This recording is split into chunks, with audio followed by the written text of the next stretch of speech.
Shalom amigos de Palabras de Torah. Esta semana hemos estudiado Parashá Baet Hanan. La palabra Baet Hanan significa e imploré, de rogar, de pedir, suplicar. Esta porción de la Torah, esta Parashá, se encuentra en el Sefer Devarim o libro de Deuteronomio, en el capítulo 3, desde el verso 23 hasta el capítulo 7, verso 11. Pero yo me quiero detener en la idea principal o el concepto principal que nos trae esta parashá, se encuentra en realidad en el capítulo 6, verso 4, que es una oración, y más que una oración, es una declaración de fe, más conocido como el Shema Israel. Y la Torah dice, Shema Israel, Hashem Elokeinu, Hashem Echad. Escucha, oye Israel, el Eterno es nuestro Dios, el Eterno es uno. No dos, no tres, no 10, no 20 como creían los pueblos. Hashem es uno. Este texto nos habla sobre la unidad y la unicidad del Eterno. Pero este texto comienza con la palabra Shema Israel. Oye Israel. Pues bien, hay dos maneras de oír. Una es a través de nuestros oídos, nuestro sentido del oído, pero la otra es mucho más interna y utiliza el corazón. Cuando el que oye es el corazón, entonces las palabras que escucha puede transformar a la persona. Cuando Hashem, nuestro Dios, nos habló, le habló al pueblo de Israel y dice, oye Israel, Shema Israel, Él desea que el pueblo le escuche, pero con su corazón. Porque si la persona logra oír estas palabras con el corazón, muy rápidamente podrá cumplir con el siguiente texto, que dice, amarás al Eterno tu Dios con todo tu corazón, con toda tu alma y con todos tus bienes. En el verso 5. ¿Cuándo se despierta en la persona el amor a Dios? La respuesta es cuando su corazón está atento a oír la palabra de Hashem. Cuando el que oye es el corazón, esas palabras logran estremecer a las personas y transformarla completamente. Hay una historia muy conocida aquí en Israel sobre una persona que se llamaba Azerzer. Esta Azerzer en la guerra de Yom Kippur, allá en el año 73, Azerzer luchó valientemente en esta guerra, en la guerra de Yom Kippur. Y él estaba ahí en las líneas enemigas. El primer día de la guerra llegaron a su casa oficiales del ejército de Israel, de las fuerzas de defensa de Israel en realidad, y le informaron a su esposa que el marido había fallecido en la batalla contra el ejército egipcio. Y le entregaron la placa de acero que identifica a cada soldado. ¿Para qué? Para corroborar que se trataba de su esposo. Esta mujer fue a la casa de su rabino y le pidió que organizara una ceremonia, ¿no?, conforme a esta tradición, una ceremonia de recuerdo y elevación del alma por el alma de su esposo. Obviamente el rabino le dijo que no podía hacerlo, porque no era seguro que él hubiese muerto, ya que las fuerzas de defensa de Israel no habían encontrado el cuerpo del esposo y solo suponían que había quedado en territorio enemigo. Al ver que el rabino pensaba que su esposo podía seguir vivo, esta mujer viajó a la ciudad de Tel Aviv y pidió al ejército que intentaran esclarecer con absoluta certeza si su marido había muerto o no.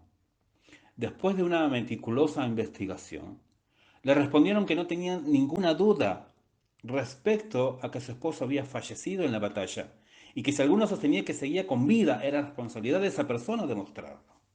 Los responsables del ejército viajaron a Ashdod para encontrarse con el rabino y le dijeron que era un error por su parte, darle esperanzas a esa pobre viuda. El rabino les preguntó si tenían pruebas de lo que estaban diciendo ellos y ellos respondieron que la placa de acero con su número de soldado había sido encontrado en el campo de batalla y que de acuerdo con las condiciones del caso, todo demostraba que él había fallecido en la batalla de Yom Kippur y probablemente su cuerpo había quedado en territorio enemigo. El rabino no le respondió nada en ese momento, pero esperó que el tiempo aclarase las cosas. Aproximadamente unas 2 semanas después del fin de la guerra, se comenzó a hablar de un intercambio de prisioneros de guerra. Ya adivinen, en la lista figuraba el soldado Azazel. Cuán grande fue la sorpresa de los oficiales del ejército israelí al comprender que el rabino había visto mejor que ellos con su espíritu de santidad. Por eso el rabino se había negado a realizar una ceremonia para la elevación de su alma. En ese momento esta historia se difundió y provocó una gran santificación, del nombre de Hashem, el nombre de Dios. Desde entonces, Azazel, este soldado, cada año organiza al término de Yom Kippur, que es también el día del ayuno que pedimos perdón, el día de la expiación, hace una comida de agradecimiento hasta el día de hoy por los grandes milagros que le ocurrieron en aquella guerra. Esto lo contó el mismo Azazel, ¿no?, que fue tomado como prisionero y luego liberado gracias al acuerdo de intercambio. A pesar de que esta historia conmocionó a todos los que la oían, ¿no?, tanto laicos como religiosos, la gente siguió indiferente y no buscó reforzarse en su servicio divino, ni realizó un profundo examen de conciencia para mejorar sus actos. Pero, ¿cómo esto es posible? ¿Cómo puede ser que por un lado algo nos sorprenda en gran manera y por otro lado nos mantengamos indiferentes y sigamos la vida como si nada hubiera sucedido? Sobre Yitro o Jetro, el suegro de Moshe, está escrito en el libro de Shmot, en el libro de Éxodo, capítulo 18, verso 1. La Torá dice: Jetro escuchó. Los sabios preguntan: ¿qué fue lo que oyó Jetro, lo que oyó Yitro y lo que lo motivó a unirse al pueblo de Israel? Nuestros sabios responden que oyó sobre la división del mar y la guerra contra el pueblo de Amalek.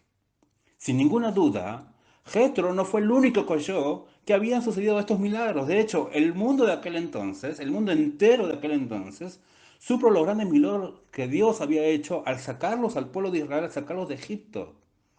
Entonces, ¿por qué solamente Jetro decidió cambiar su vida? Es decir, abandonar la idolatría, apegarse a Dios. Y Tro o Jetro dejó atrás todo el honor que tenía en ese momento como sacerdote del pueblo de Midian, diciendo o decidiendo actuar y no quedarse indiferente. La diferencia entre Yitro y el resto de las personas fue que Yitro no oyó solamente con sus oídos, sino principalmente oyó con su corazón. Por eso lo que oyó provocó una profunda huella en sus emociones y lo impulsó a buscar un cambio en su vida. Para el resto del mundo, los milagros fueron solo una historia interesante, pero sus corazones estaban en otro lado y por eso no efectuaron ningún cambio en sus vidas. También nosotros oímos que ocurren milagros.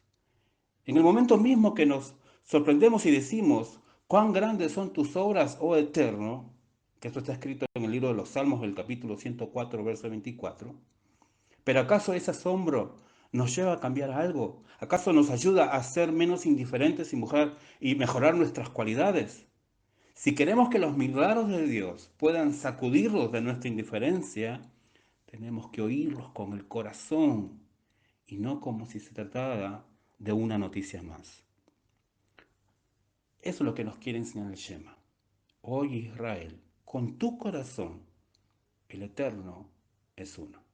Que todos tengan buena semana. Shavuot Tov.